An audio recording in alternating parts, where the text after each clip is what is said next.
training for months, and it's been grueling. You've been pushed to your limits mentally and physically. The time comes, and it's your moment to step up. You don the red suit and hat and step onto the stage. Here's how to survive being a mall Santa. It's Christmas time, and you're enjoying some exciting things. The season is changing, you're decorating a tree, and eggs are being nogged. And a very special man is coming to malls and shopping centers around the world, Santa Claus. You might see the rotund, happy man sitting there talking to kids and posing for photos and think that his job is simple. But it takes a lot of work and preparation to be a mall Santa. The chances are that Santa's a graduate of Santa University, a 4-day course in Arvada, Colorado. To attend, potential Santas must pass background and security checks. They go through interviews where they're asked about their experiences with children, fondest memories of playing Santa, and most importantly, what Christmas means to them.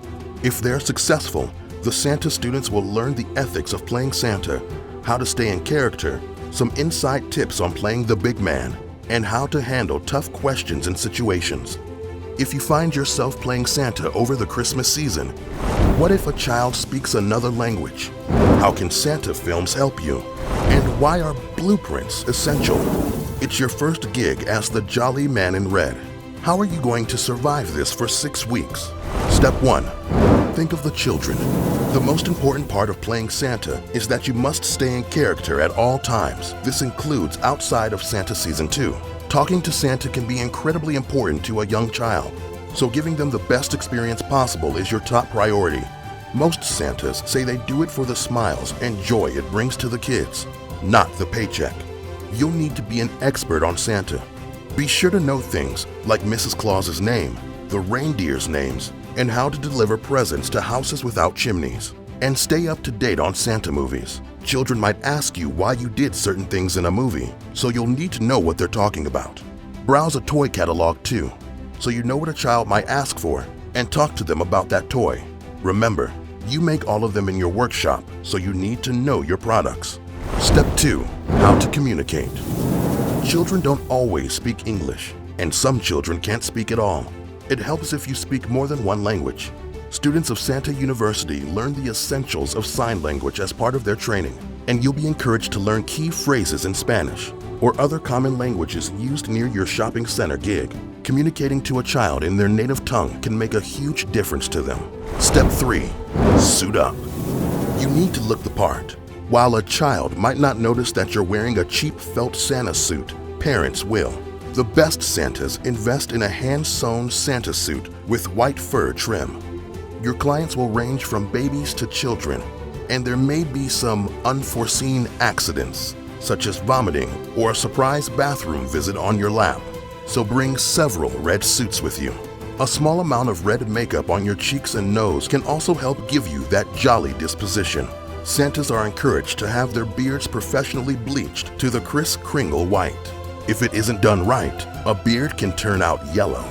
Step 4. Avoid public restrooms. Who wants to be mobbed at the urinal? Peeing privately also helps maintain the illusion of being Santa. Some malls have a private dressing room and bathroom for Santa. But if you don't have this luxury, find the most out-of-the-way bathroom there is, or ask nearby stores if they'll let you use their staff restrooms. Who's going to say no to Santa? Step 5. Look after yourself. Mall Santas have the capacity to talk to over 50,000 children in the 6-week period they work. That is a lot of heavy lifting, a lot of weight focused on your lap, and the capacity for a large amount of germs to be around you. At the end of your shift, make sure to go home and get plenty of rest and recovery. Have heat packs to warm and relax your back and arms from lifting a child while in a sitting position. Have ice packs on hand for the bruising that can occur on your legs from the children sitting there all day. There will also be plenty of germs in your beard if the kids stroke it, play with it, cough, or sneeze near it.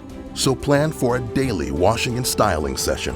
Be sure to carry with you plenty of hand sanitizer. Germs can easily spread when in contact with so many children, so do your best to protect both yourself and any other children from these germs.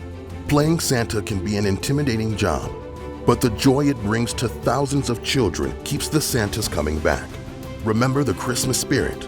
and the joy you're bringing to the kids, and you can survive being a mall Santa. What if you took it one step further and went to the North Pole?